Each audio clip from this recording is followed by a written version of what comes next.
Hi, everybody. Hope you're doing well. Let's see here.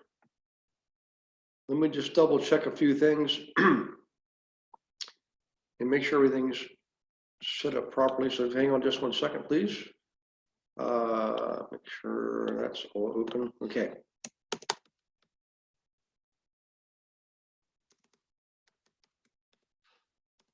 All right. So it looks like that's. Oh, that'll help if I turn on the speaker. So now you can hear me. Before you can just see my lips move. Okay. Let's see here. Hi, Alyssa. Good to see you. Melanie, always good to see you too. Welcome from Florida and Texas. Let's see who else we got here. Betty, good to see you too. Doug, always good to see you. Carrie Burrow, awesome. Luann, awesome. Mo, good to see you. So Mo, maybe give me a quick update. Since we had our one-on-one, I know you had a couple irons in the fire. So interesting situation there, but that's the world of real estate. So let me check the chat box here again. I can't see their comments for some reason. Hey Melanie, check your setting. I know this has happened before. Like on I've got mine set up to be all panelists and attendees. So in fact, if you could, like, so if Doug or Betty or Alyssa, if one of you could let me know if you can see the other chats, that would be great. You know what, Melly, you may have to set it back to just panelists maybe, and then change it back to panelists and attendees. You may have to, yeah, Doug can see them all, Betty's good. You know what, Melanie, I think one time this happened and one of the students logged out and logged back in again, and then it corrected it. We could never figure out. Oh, so it's okay now? Let me do this, hang on one second. I'm going to, not yet, okay. Yeah, I'm not sure why it does that. It's every now and then, it's like every third or fourth webinar, maybe if less than that, it happens, and we've not been able to really see that. So let's see, Alyssa can see yours. Yeah, go ahead and try logging off and logging back on. That might do the trick. Yeah, you know what, Alyssa? So Alyssa, I see you change yours. Melanie did have all the panelists and attendees. So hopefully logging out and logging back in will help. And with this also, plus we'll give everybody else a chance to get on here. And we have, tonight's actually a pretty important subject. We've gone over a lot in the last couple of weeks, even going back the last month or so, screening, interviewing prospects, going over financial analysis, forms, calculators, and spreadsheets. Last week went over like the physical analysis when you're looking at properties. What I thought I'd do tonight is go over a 12-step process for when you're actually developing the relationship. In other words, let's say you've done your marketing, they've responded, and you're now in a position where you want to interview, screen them. We do that, interview and screen them, excuse me. And then before we actually go to work, we want to make sure that they're properly instructed, and we're the bus driver. We put the clients on the bus, the right seat on the right bus, and we're going to go over that part tonight. Okay.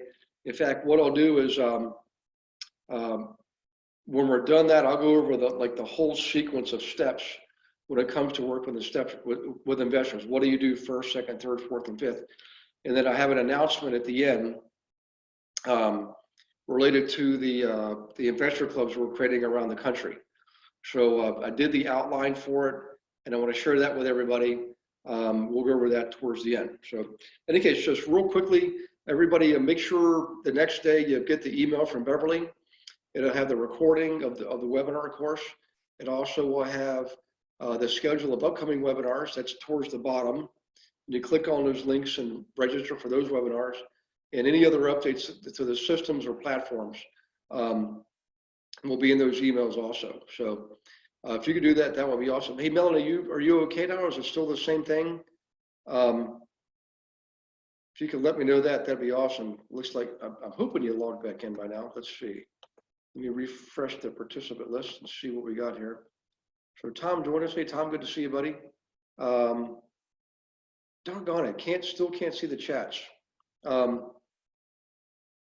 Hey, Tom, have you ever, I think this might have happened to you before, Tom. Melanie can't see other people's chats, and I can see on her chats, it says Melanie A to all panelists and attendees.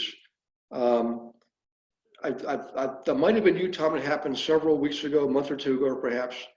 And I'm trying to remember what did we do, because on my end, it's set up for all panelists and attendees, and other people can see her chats, okay? That's what's interesting. So if you have any insight there, that would be awesome. And Willie, welcome aboard. Good to see you, buddy. There's a couple folks that aren't on. We're going to have to go ahead and start.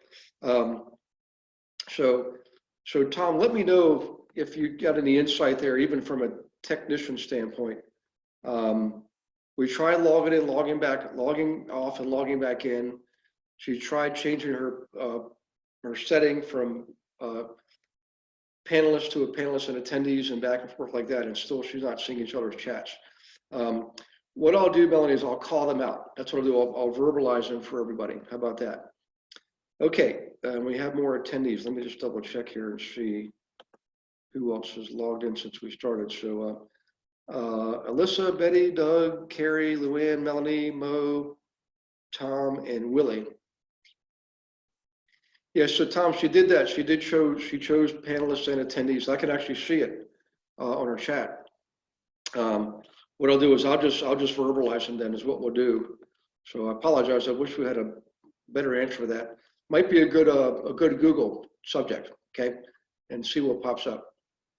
So in any case, a couple things here, guys. Let me get to my notes. Hang on one second.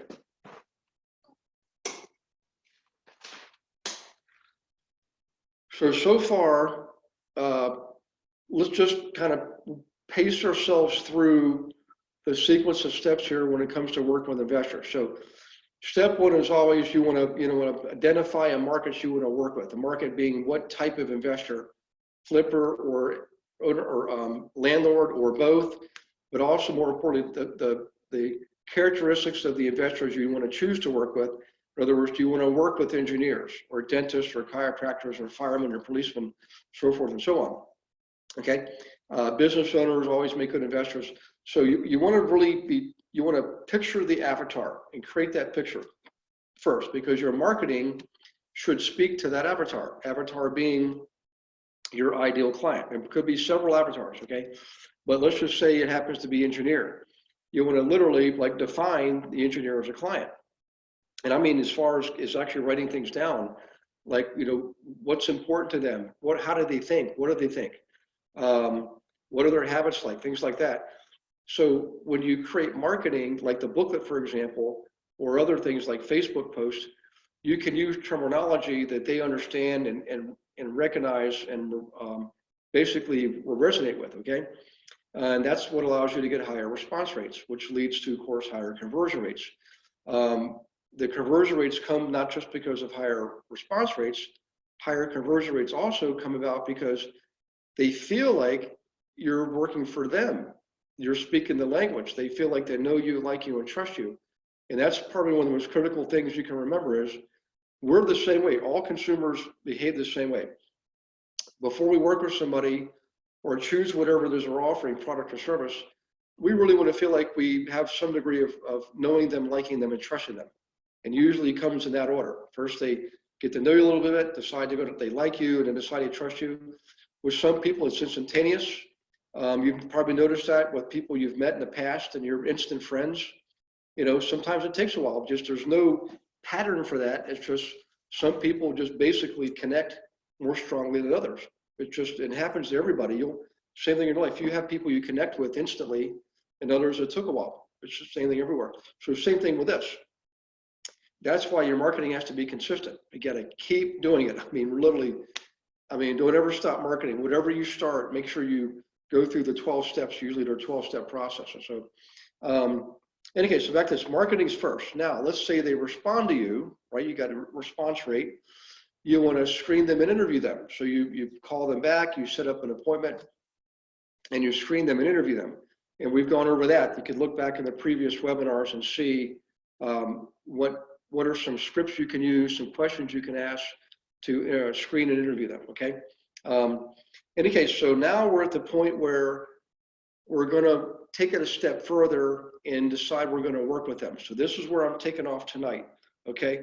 And then once you do what I'm gonna teach you tonight, then of course you go in and you go into find the properties and so forth. So, and that's where we learned about the analysis forms, physical analysis, financial analysis. So in any case, let me do a share screen. First, let me bring up the right page here, and I will share this with you.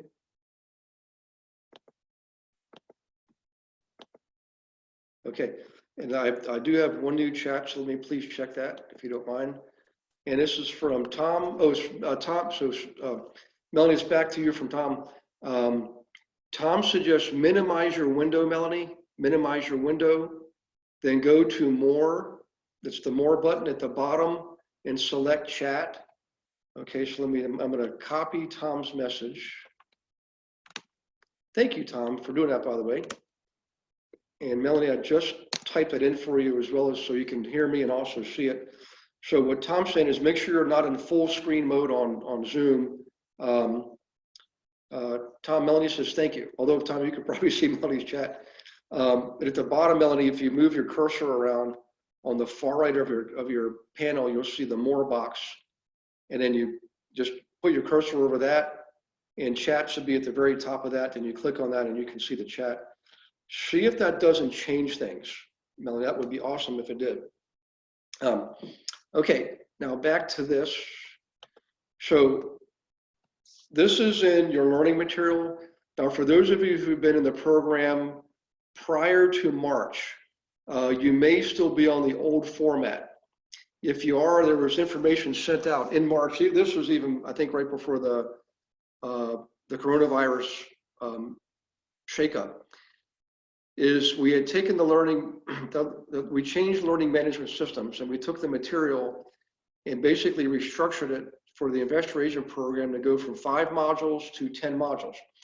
It's essentially the same material, but it's in smaller increments because it's easier to learn that way.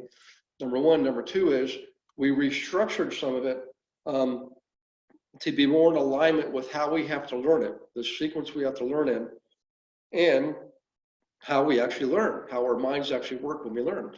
So if you're not on the new platform, you'll know you are, because the old one was called Digital Chalk.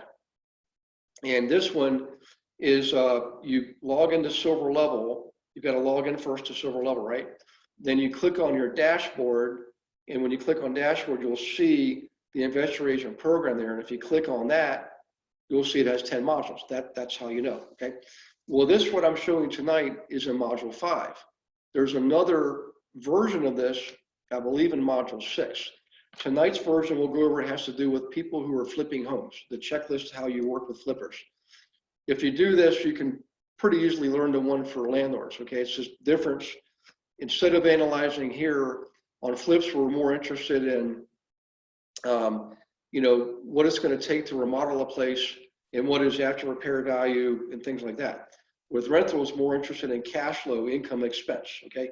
So when it comes to comparing properties and doing analysis, that's really the only difference. The steps are all the same, okay? So back to this.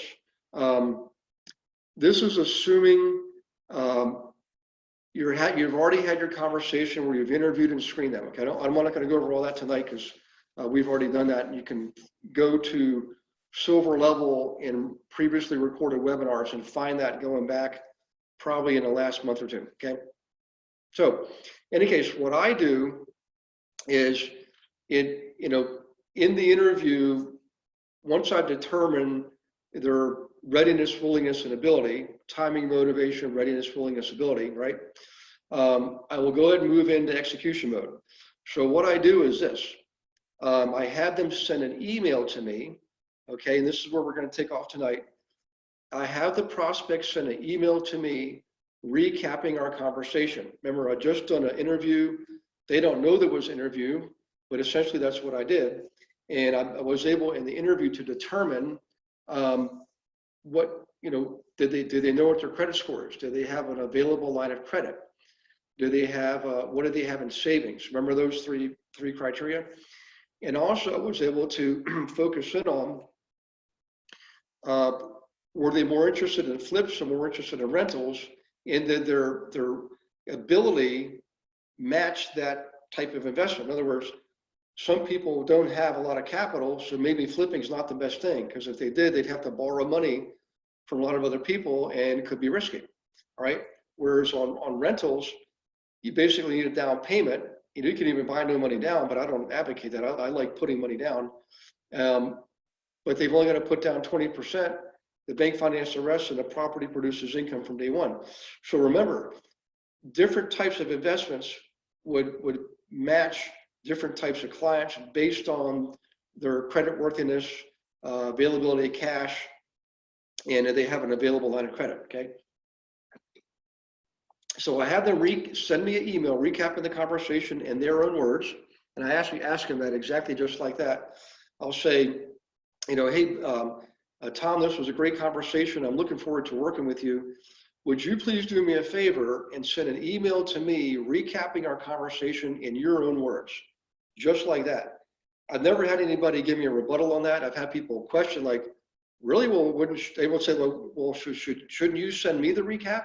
And what I say is, well, actually, it's more important for me to know that we have an understanding based on your perception, right? And that's what you say. And it actually does help you figure out if you're on the same page and there's any clarification needs to be done at that point. But more importantly, this is the most important part of why we do this. We're trying to determine their level of commitment. Are they teachable, coachable? Are they willing to engage with you? Are they action takers? So please write these things down. Engagement, commitment, and action. This process allows you to determine engagement, commitment, and action. So if they're willing to engage with you, right, and follow your instructions too by sending you this email, it also means they're willing to commit on a small scale.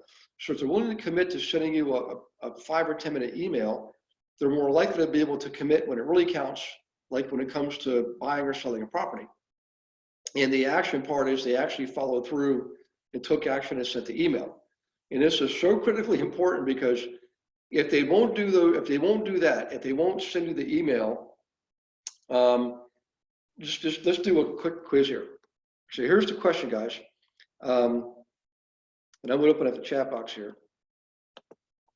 If you go through this effort and they don't send you the email or they don't want to send you the email, should you continue to work with them?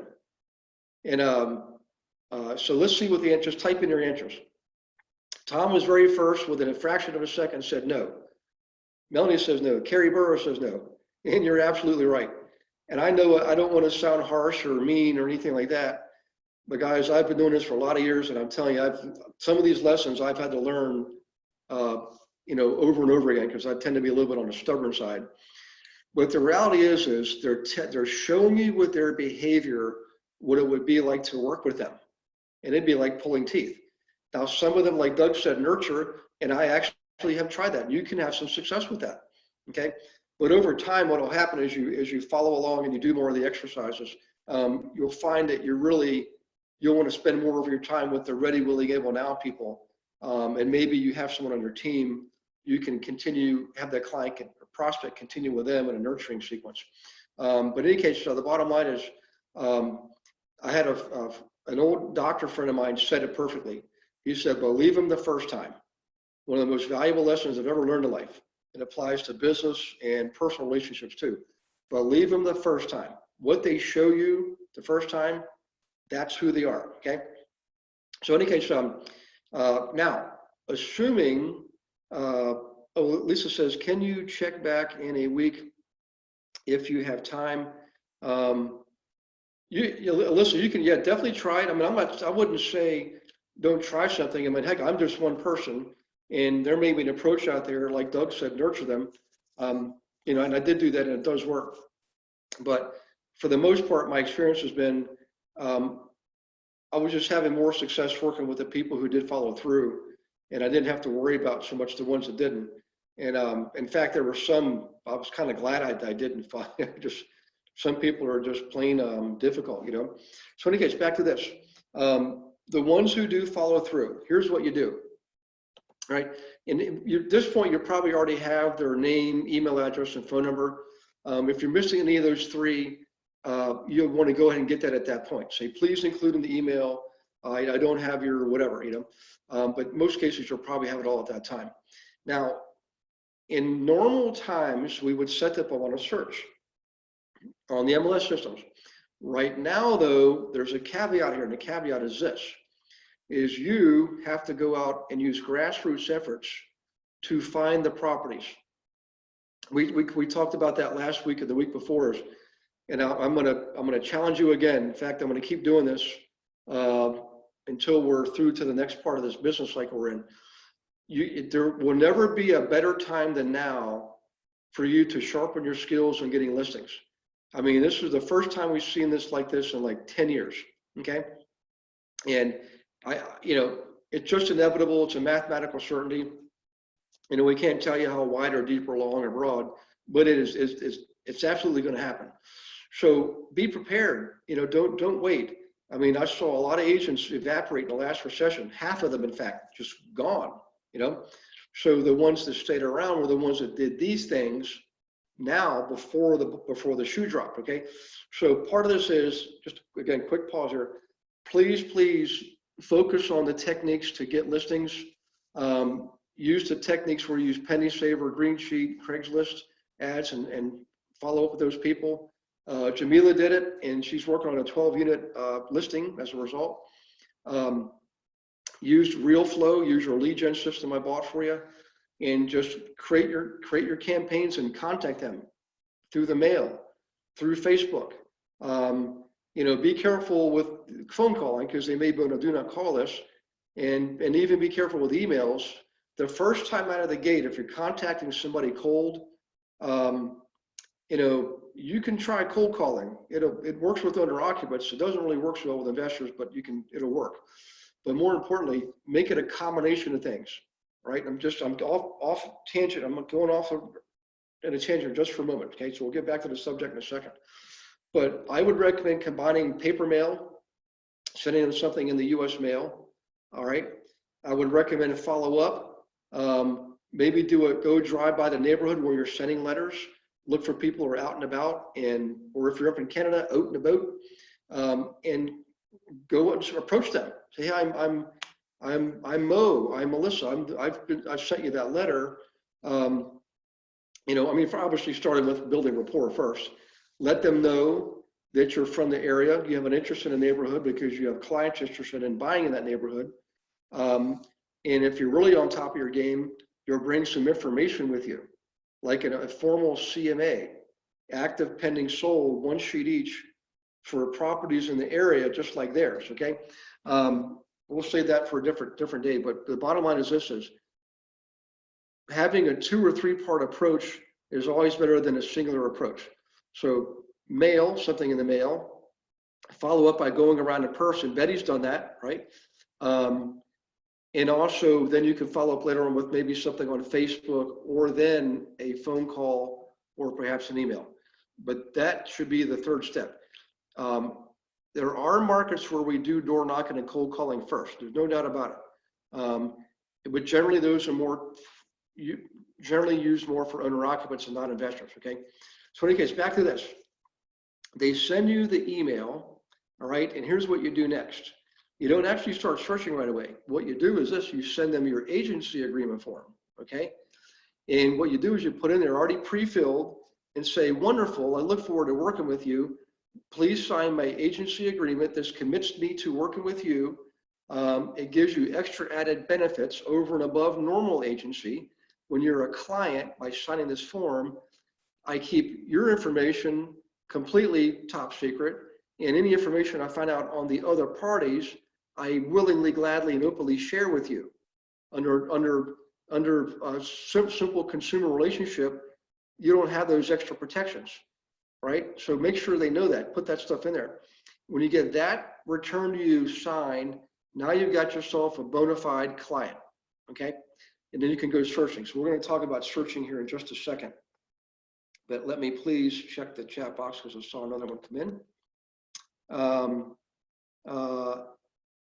Melanie, hey Tom, thanks Tom. So Melanie says it works. You can see the chats now. You're very welcome. Melanie or Betty's asking, where do I find the agreement form? So I'm pretty sure if you go to Zip Forms, Betty, and every state has their own state's forms on Zip Forms. You can find a standard agency agreement form. Usually it's called like a BAC, Buyer's Agency Contract, something like that. But it's essentially an agency agreement form. It's not a listing. So if you get a listing, Betty, your listing is your contract. So you're okay there. It's on the buyers where you want to get them committed to you with a agency agreement. And typically it's called Buyer's Agency Agreement or BAC, Buyer's Agency Contract. And you should be able to find that on Zip Forms. So Mo's asking, hi Mo. Sounds good. Can the GIA team have a mastermind on campaigns we're using for investors and listings? Absolutely. Yeah, we're going to have another internal or global investor agent team meeting this month. I know I keep saying that, but I promise we will. And I'll save the announcement towards the end of the meeting here about the forming our investor clubs. Okay. So in any case, so back to this. Now, when you have them under contract, that's real incentive to go to work for them. All you got to do is go out there and find the properties, and you're going to get paid. Now, my suggestion is this: the instructions in here have to do with using the MLS, and you can certainly do that. It should be part of your overall effort. But more importantly, back to what I was saying a moment ago, you should definitely go get the listings yourself. Be the person that all the other agents call because you've got the listings. Be that person. Okay. And right now, because the broader context is that we have greater demand than we have supply, that means somebody's got to go out there and get those listings, and that somebody should be you. Okay. So back to this. Let's assume you find 6 properties. Okay, that's perfect. If you're using the MLS, it's generally going to take a more involved process. In fact, I'll just kind of walk you through this. So let's say it's normal times and you're looking for a property for a client to flip, okay, and you do your searching. You set up your search criteria for your client based on area, price range, type of property, size, how many bedrooms, things like that. And you come up with 30 properties. There's 30 properties out there that are 4-bedroom, 2-bathroom colonials in certain zip codes, or better yet, certain school districts because you did your school report first, right? And in certain price ranges, okay? Remember, one of the benefits of a school report is it shows us not just the areas where everybody wants to be, it also gives us the hot price ranges. So it's really important if you have that, you can search based on school area and price range. Critical piece of the pie. So let's say you come up with 30 homes. All right, we're not going to look at 30 homes. In fact, we're not going to have our client look at 30 homes either in person. We're going to look at maybe 6 homes. So what you do is you create the search. Your clients get their search results. And I suggest you do a refresh with every single client. You start from scratch, build a brand new search. So the first time you run it, you get a list, like a sort of a baseline. And let's just say that has 30 properties. Well, this is what I do with my clients, the newer ones. These are ones that are new to investing, or they flipped a home because they saw it on TV and they just basically messed up, okay? I take them through this process. Right out of the gate, first thing we look at is the list price, right, versus what we believe is the after repair value of the property, i.e. appraisal value, okay? Now, oh, by the way, I always get the full listings. When I work with my clients who are under agreement, I don't give them just a realtor view or the short view or any kind of thing like that. I give them the full-blown enchilada, all right? Every piece of information I can find, I give it to them. And I had them go through the listings. I teach them how to do this, okay? And really what we're trying to do is narrow things down in a sequence of steps. The first step is compare the list price with perceived market value. And this is assuming the house would be after repair value or full in, marketable move-in condition. Okay, that's what we're looking for, that comparison. Now, the result should be the list price should be no more than equal to, but certainly hopefully less than what we believe is the after repair value for that neighborhood. In other words, if the average value of a home is $300,000, 4-bedroom, 2-bath colonial in, Smithfield School District, right? Then what we're looking for are 4-bedroom, 2-bathroom homes that are priced at or below that. I prefer below that. And anything priced above that, we eliminate right off the bat. The first wave of activity is we eliminate the properties that are priced more than what we believe is market value. Now, the reason we do that is this. This is a numbers game, and you'll learn very quickly list price in and of itself means nothing. The list price compared to other values like after repair value means a whole lot. And typically houses that are overpriced, are those owners easy to work with? I mean, think about it. You've probably had listings where you tried everything you could, and that owner's just like, no, I know the market says 300, but I want to go with 3010 or 315 because I want to leave room for negotiating. I'm sure I got an amen on that one. How many of you ever had that happen before? Probably every single week. No, they are not easy to work with. That's right. Yep, they can really be tough. So, so I eliminate them for several reasons, and plus there's plenty of other fish in the sea. So now I'm left with the properties where list price is at or below market value. Okay.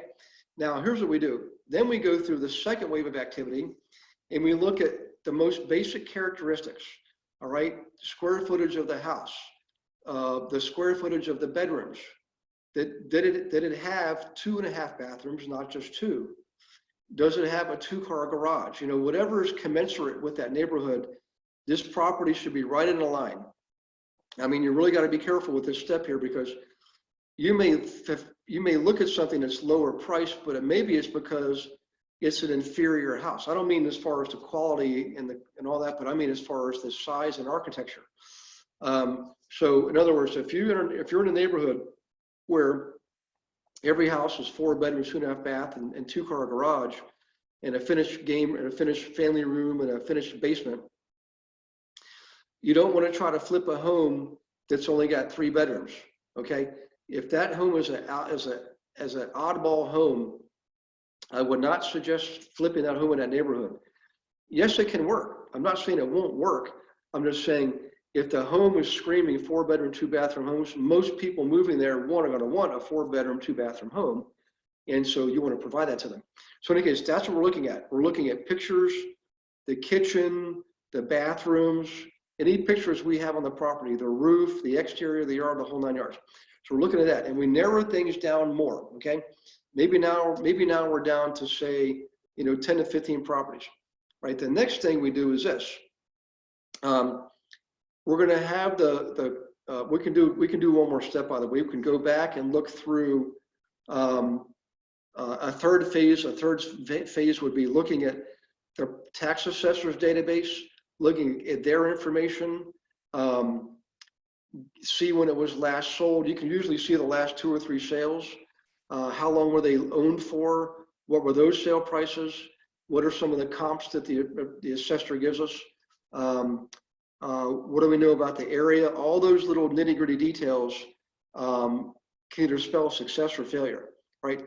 Now, once we've narrowed it down to the best of the best, not the most expensive, not the cheapest, the ones that have met most of the key criteria, we then have the client do the drive-by. Remember, they're a client at this point. They sign their agreement. I don't do the drive-by. I have them do the drive-by. All right, and I'll say, look, you got 10, 15 properties here.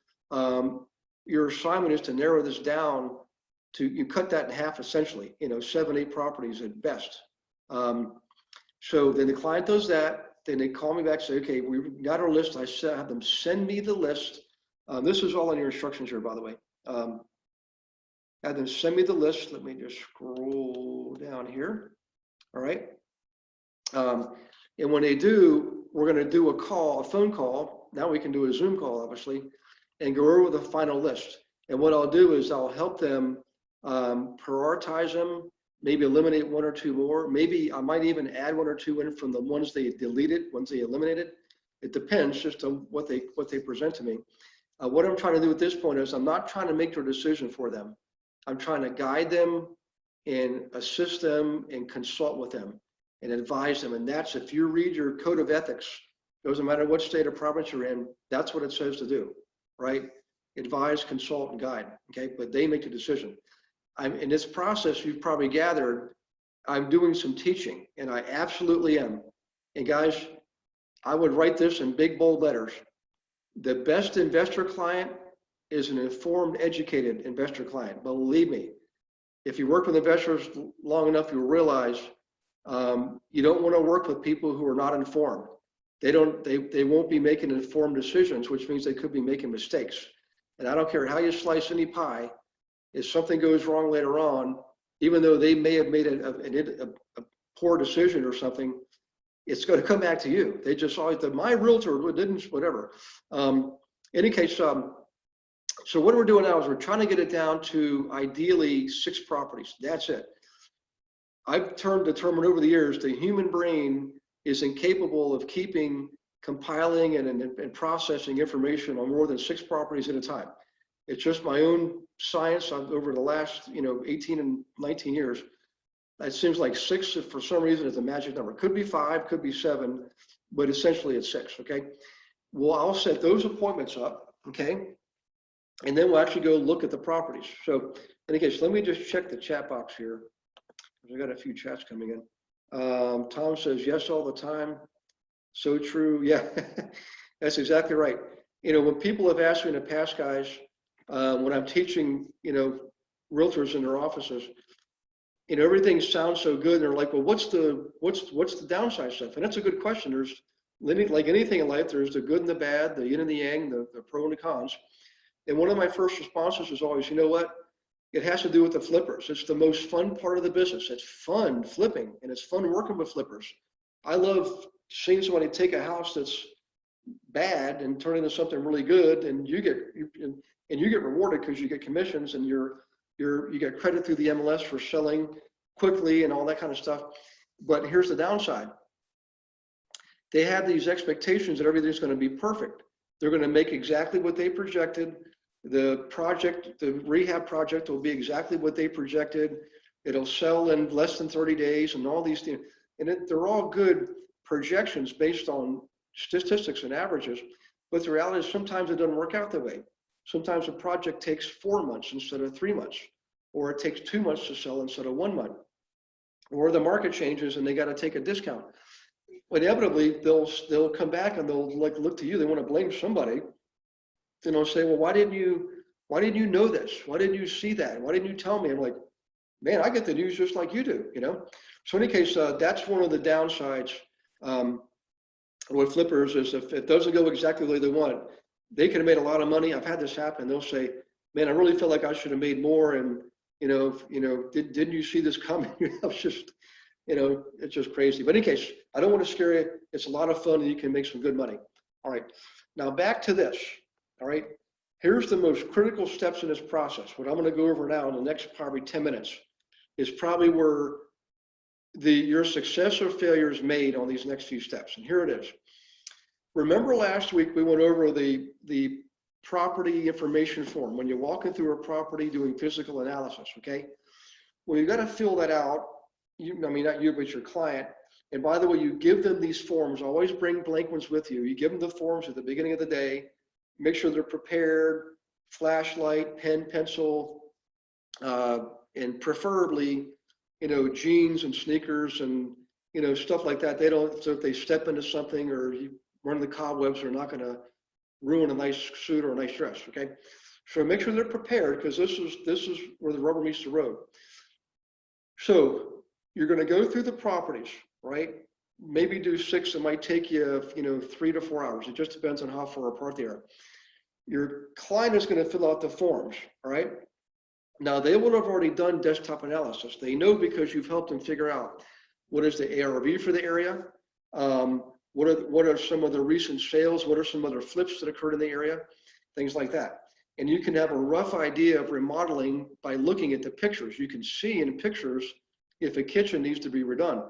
So ahead of time, have them project all the things that are obvious. New kitchen, new bathroom, whatever the case is. New roof, you can see in the picture and see the roof looks bad. So when you go through the property, what they're doing is they're basically confirming and filling in the gaps. Okay, so it goes more quickly than if you're just seeing everything for the first time. So you do that for the 6 properties, all right? And at the end of the day, this is where what I call my tailgate close. And this is one I went over a couple of weeks ago. If you look at the recordings, you can find it on YouTube too. Just go to Real Estate with Gary Wilson YouTube channel. I don't know what category it's in or what playlist. It might just be the basics or something like that. It might be just a general purpose video, but it's called the tailgate close, all right? And here's what I would do. This was back, and I used to have my my 4-door 4-wheel drive pickup truck, a little Toyota Tacoma. That thing would go everywhere. But at the end of the day, we would literally lay down the tailgate and lay out the properties side by side, okay? Now there's 2 schools of thought here, 2 ways to approach this. What you want to do is eliminate, use process elimination to narrow it down to hopefully 1 property and no more than 3, okay? So what I do is this. We have them we go through, we update the figures or numbers, add everything up, make sure we got a pretty complete, pretty accurate tally of tab requirements, and then we lay them side by side, and I'll just 2, and I say, okay, if these are the only 2 you had to look at, which one could you more easily live without? And they say, okay, I'd rather have this one, so we'll eliminate that one. And guys, I literally will take it and I'll ball it up and I'll throw it in the back of the bed of the truck. It's a cathartic way to show them that property's gone bye-bye, and we're going to focus on the best, right? So then we'll do the same thing with the next property. We'll just keep doing that, process elimination. In most cases, you'll get it down to 1 or maybe 2 sometimes, and sometimes 3, okay? Now, you can do that one at a time, but you can also lay them out all side by side and leave the properties there, but just do a big red X, right? And you go through, and every time you do a big red X, move it to the side and keep to the left all the keepers, okay? So in any case, you do that. Now, here's the other magic part. Never, ever, ever leave without you controlling what happens next, which is this. This is what I do. I'll say, you know what? I like the choices here. What I want you to do is go home, you know, Mr. and Mrs. Smith, go over your numbers again, all right? And if you can eliminate 1 more, that's great. If not, that's fine. I want you to scan and email me what you've come up with, and I'm gonna call you at 9 o'clock tonight, and we'll do like a Zoom call, okay? On the call, we're gonna figure out which one is the one that we're gonna make an offer on. Now, this is where I separate myself from other agents. Other agents will say they'll let the consumer talk them into making 3 offers. Now, you know, we're all agents here. If the person can only buy 1 property, I'm telling you, you don't want to scar your reputation by making offers that you know you can't follow up on. So I always tell them and say, look, this is competitive business. The winners move fast. I'm gonna write an offer for you tonight, but let's make it on the one you want the most, all right? And we'll put aside on sleeper category the other 2. They don't go away. We're just gonna put them asleep for the moment. We're gonna make an offer tonight, okay? So I'm gonna write it up. I'm gonna send it to you. I want you to digitally sign it, send it back to me, and scan in a photocopy of your hand money check, all right? And at this point, you've already got their proof of funds if they're getting a loan. All this you want to get ahead of time, by the way. Then I send the offer and I put in there to the other agent, and they're not going to like it, but I just say immediate response required, all right? And tell them we are looking at 2 other properties. We're not making offers till we hear back from you. If we don't hear back from you by tomorrow, we'll assume you don't like the offer. We're going to make an offer on the next property. I tell the other agent this, okay? I'm not trying to BS anybody. I'm being completely frank with them. I'm telling them what the rules of the game are, all right? And if that other person their client wants to sell, they'll respond, right? So that's what I do. Make 1 offer at a time. Now, chances are, this has been my statistics. Using that process, we get about a 65, 66% batting average. In other words, we're able to close 2/3 of the ones we make offers on, Okay, so that means you may need to make a second offer on a second property if the first one doesn't go well, or better yet, let me do a quick quiz here. Let me open up the chat box. Let's say, guys, they do come up with 3 properties at the end that really do make sense. Every one of them can make money, but one of them is going to outshine the other, so we make the offer on that one first, and it gets accepted the very next day. What should we do with the other 2 properties? So if you could please type in your answer. What should we do with the other 2 properties that we've already analyzed and determined it looks like a good deal? And don't be shy, just type in what you think it is. There'll be no penalties for getting it wrong.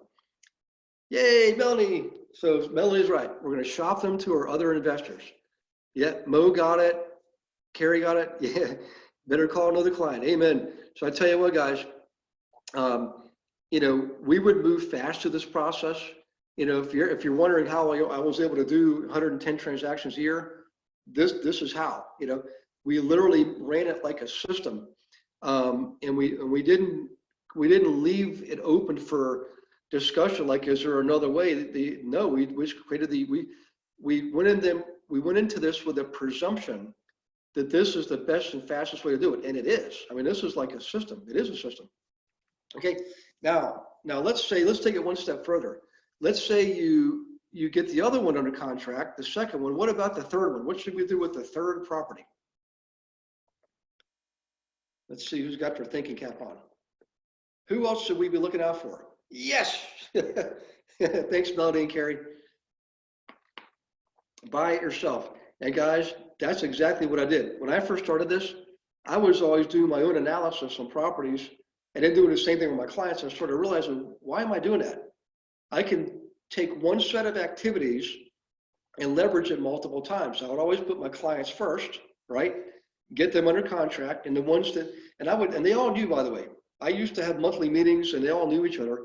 And I would tell them, hey, Bob, I'm going to get this under contract for you. I just want you to know, once it's signed and delivered, I'm going to offload these other 2 because we've done a lot of work on this together. Are you okay with that? I would put it that way, and nobody ever said no. And I was able to get, multiple deals from being out for one day. And of course, I would always take myself. So here's the funny thing, guys. Once you get used to doing this, and it might take you a couple of months, and it's not like you flip a switch and the money comes out, but once you get used to it, I ended up not having to look at properties. There were years where I didn't analyze anything. The clients did it all. And I would just take the ones they didn't take. That's what we did. Or sometimes we do a joint venture. That's exactly what we did, and you're gonna be there too. So now later on, we'll talk about the investor clubs if we have time. We've got about 12 minutes left here. All right. Now at this point, does anybody have any questions? Either of you have any questions? I mean, what I just showed you there, that's where really everything you've worked for up to this point, this is where it bears fruit. And if you manage it that way and you stay in control and you control the flow and the cadence of the events and you move fast, right? You cannot sit on these properties. If you wait a day or 2, you've seen them, they go, because we're not the only smart people out there. Other investors are out there. So we gotta get it down on science and move fast, get those offers in fast, create urgency, and keep the machine going. Alyssa says you make it seem so easy. Alyssa, I tell you what, and I appreciate the comment because that's a good comment. The fact is when I first started, I really didn't do it all this way. I was trying to do it the way my broker was telling me, which was more traditional owner-occupant type strategy. But the reality is I learned very quickly that investors don't think like owner-occupants. It's a different mindset, they're motivated from different factors. And when I tapped into that, I was able to systematize things, make it a process, and the investors like that because the investors don't really, I make this say, guys, they really didn't care for traditional agents who showed up in a Cadillac, and with a suit on, and they're going to go look at a property climbing through the basement and stuff. They're like, that doesn't match. Or they're saying, hey, I've had clients, some of this, they will get out with other agents. Agents will say, I'm going to stay out here. You go and take a look around and you tell me what you think. No, that's a good way to lose a client. And not only that, you know, they don't really care about the color of the carpet or how pretty the chandeliers are. I mean, it might be interesting, but what do they want? They want profit. Okay. So, in any case, so back to this, Alyssa. This was something that was developed over a period of about 2 years. I first started taking out some clients just a couple at a time. I didn't want to do it. I was kind of pressured into it. And I thought, I'm going to systematize this. And I'm going to give you another secret here. Check this out, guys. Definitely write this down. I don't know if it's written anywhere in any text that I've written.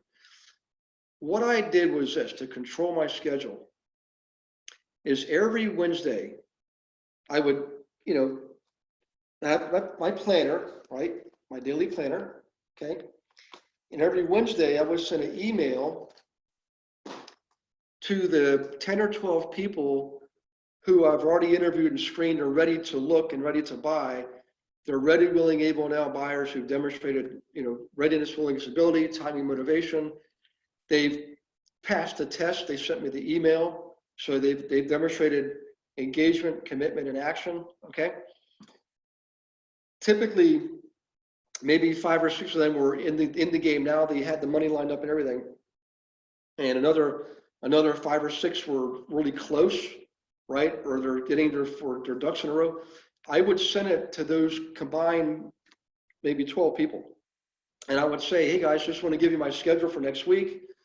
Please grab your spot. First come, first serve as always. And I put it right in the email. They all saw the email.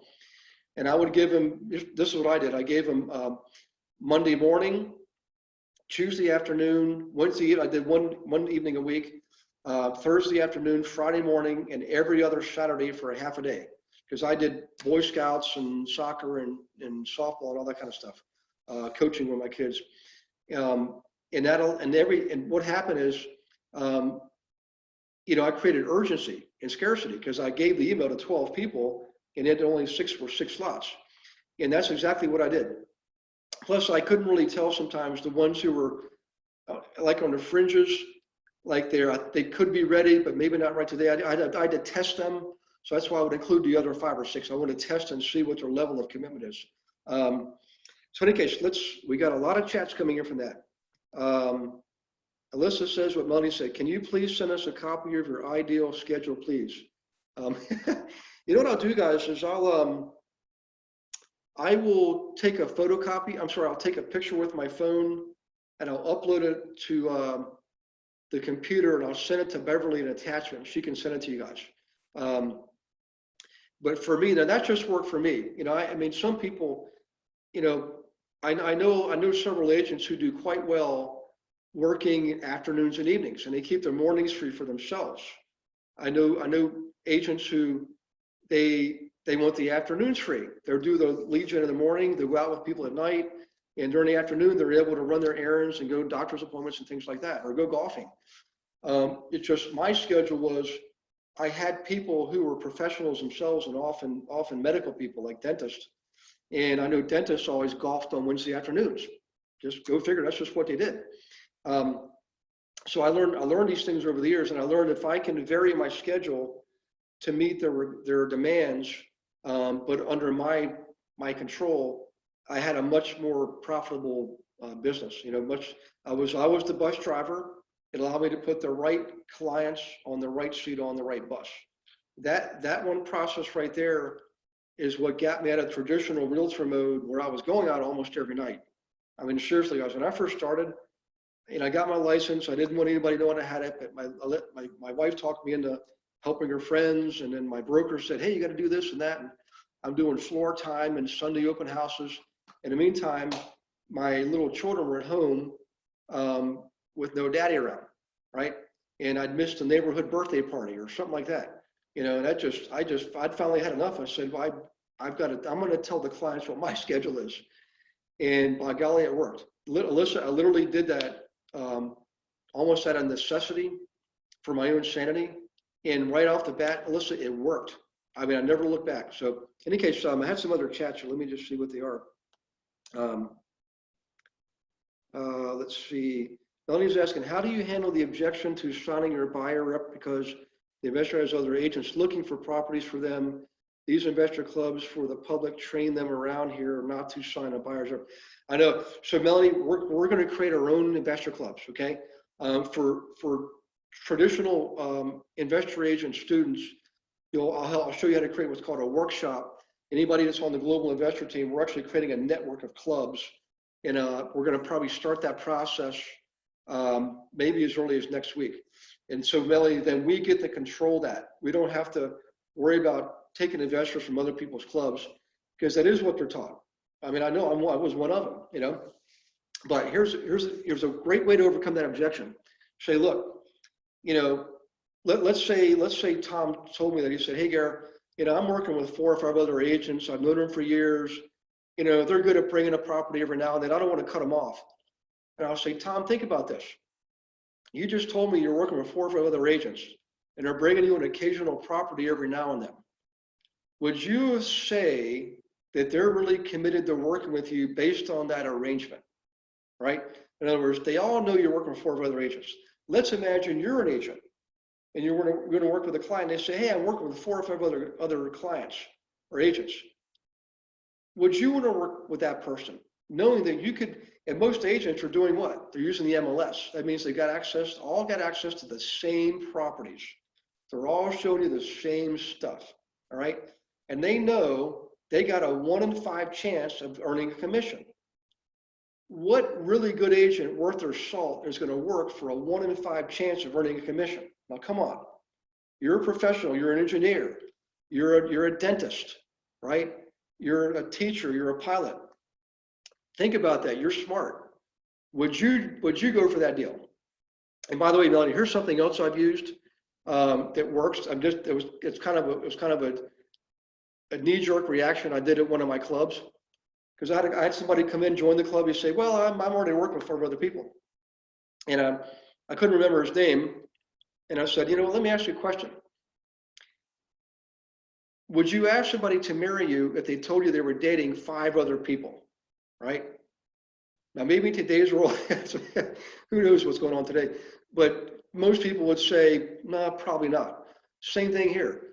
I'm willing to put my time, energy, and money on the line for you, and all I expect in return is I'm going to show you the same properties as other people are, but I'm going to show you more, because I'm going under the radar screen. I've got special tools that they don't have. I'm a certified investor agent. I'm trained specifically to work with you. I'm an investor too, okay?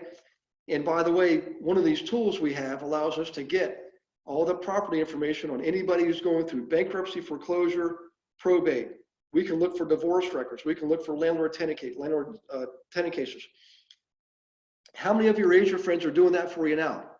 Okay, and if they push me, Melanie, I would push back, not in a hostile way, but in a way that really gets them to think about things from a logistical standpoint. So in any case, let's see. Tom says, if the investor deal number 1 falls apart, won't the investor be pissed because you sold her? No. So Tom, remember, I won't do that until we've got confirmation on the first deal. Oh, I think in other words, there's a fall apart 2 weeks later. Yeah, that could happen. So let's say I get Mo under contract for property number 1, and we offload the other 2, and then a month goes by, she's ready to close, and something falls apart. Well, certainly those other 2 deals are no longer there. But here's my explanation. If she presses on, I'll say, well, think about it, Mo. Those other 2 properties were good deals too. Do you really think they would have sat around and waited for us? The answer is no. They're not going to sit around and wait for us. They're going to sell. And who would you rather get that property? Somebody we don't know, or somebody else from our club, right? Somebody you know. So Tom, that's the answer to that one. Good question. Thanks, guys. You guys were awesome tonight. By the way, this subject always generates questions because it's so much different than what we're used to. Let's see, Melanie, can you please send us a copy of her schedule? Yep. Let's see, Mo, do you do that for residential buyers too? So Mo, I think you're talking about the schedule. I will tell you, I did try it with traditional owner occupants, and I didn't have the same success with my scheduling routine because they just didn't have the investor mindset. Their mindset was like, they think of us as like indentured servants. I'd had actually people say to me, well, wait a second, you work for me. I determine when we go out. And at first I was, believe it or not, guys, I wasn't always as confident. I was probably one of the most shy people you ever meet. And in the early days, I was too mushy. I was like a marshmallow. But I learned if I didn't put my foot down and do something, I was never going to see my kids. So in any case, and I've told them that too before. I would say, well, the reason is I've got small children and I need to be home with my kids at night. They're in school all day and they're like, and these guys are like, well, I'm bringing my kids with me. I'm like, well, I can't bring my kids with me. So in any case, I ended up, what I did, Mo, is I started referring out the owner-occupant deals. When I built my team, I just gave them to the people on the team who like going out at night. Some people do, right? That's what I did. So I didn't discard them. I will give them to the other part of my team that dealt with owner-occupants. That's what I did. Okay. Let's see. Melanie says, that's the first class I took from you. Oh, that's right. I'm not sure what comment that was related to, but thank you, Melanie. Let's see. Hey, Susan. Hey, how you doing down there? Hope you're doing well in sunny South Florida. So more like the comment, great objection handlers. I took a lot of notes. Awesome. And always remember, guys, you can always play the recording on these and pause it and rewind and all that kind of stuff, okay?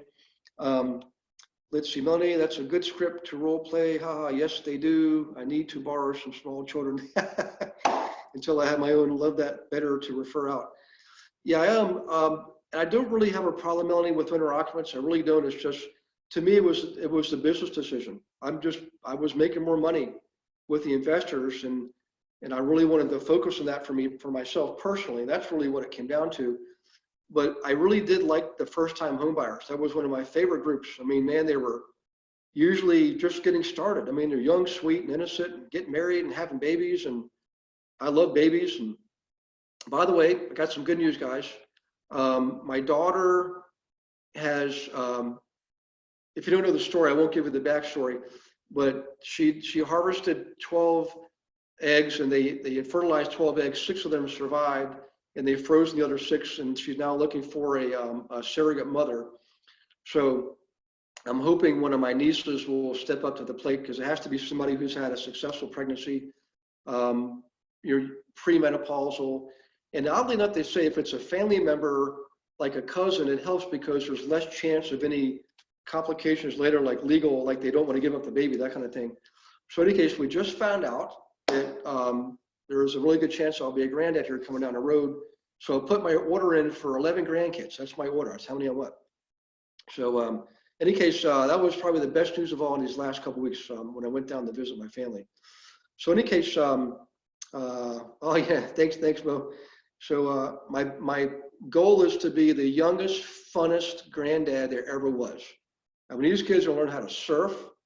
They're going to learn how to ride bikes over jumps. Not like me, they'll wear helmets. I didn't wear helmets. Let's see, what else can I have them do? Whatever's fun and exciting, we're going to do, okay? So Mo says you already are. Thank you. Okay, guys, so back to this. I would practice. In fact, let's do this, guys. Let's do some role playing on these things next week or the week after. How about that? And if you could do me a favor, shoot me an email like the day before whatever the next webinar is. Next week will be Wednesday, the following could be Thursday. And let me know what the objections are, because I haven't seen everything. I mean, I've seen a lot, but guys, I'm just one person. And I would definitely want to be able to be prepared for you and do the best job I can. So team me up and I'll be prepared for you, and we'll do some role playing again. I like the role playing. I couldn't imagine a better way to prepare and use our time wisely. I hope you would team up with each other, okay? And do role playing like Tom was on our team. We'll do some role playing on the team, one-on-one style, pairing up on the team, all right? And one more thing before I go, almost forgot. Speaking of workshops and clubs, right? It solves so many challenges, like the ones we had tonight, the objections about, Melanie brought it was perfect. When you create your own club, you get to create the culture, okay? And the mission.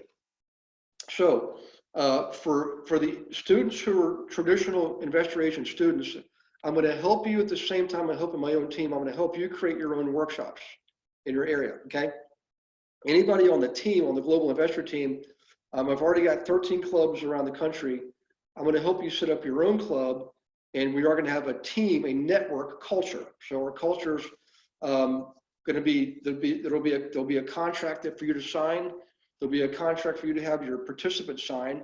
We're going to have our own website. Everything's going to be a regular business, and we're going to basically have our own category of investors who are chiropractors, dentists, engineers, pilots, professionals, and business owners who don't really care so much for wholesaling and no money down techniques. They understand the principle of putting money down, right? Those are the clients we want. That's part of the culture.